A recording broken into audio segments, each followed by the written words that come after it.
Hi, good morning. எல்லாரும் எப்படி இருக்கீங்க? நல்லா இருக்கீங்களா? நம்ம லைஃப்ல ஒருத்தரை மீட் பண்ணுவோம். ரொம்ப நம்பி அவங்க கிட்ட நம்ம எல்லா விதமான பர்சனலையும் சொல்லுவோம். இது எல்லார் லைஃப்லயும் நடந்திருக்கும். நடக்காம இருந்திருக்காது. கண்டிப்பா நடந்திருக்கும். அந்த பர்சன் நம்மளோட எல்லா விதமான பர்சனலையும் நம்ம நம்பி அவங்க கிட்ட சொல்லுவோம். ஆனா அவங்க என்ன தெரியுமா பண்ணுவாங்க?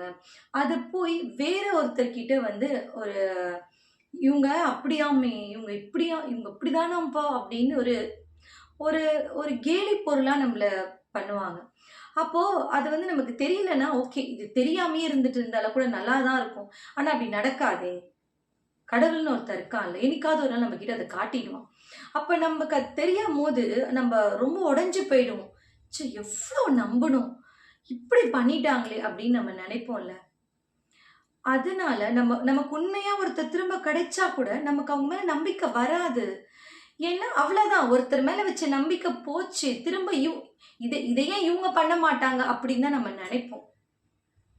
நீங்க சொல்லுங்க. உங்க லைஃப்ல யாரெல்லாம் இந்த மாரி மீட் பண்ணியிருக்கீங்க? எஸ்னா எஸ் சொல்லுங்க. நோனா நோன்னு கமெண்ட்ல சொல்லுங்க. ஓகேவா?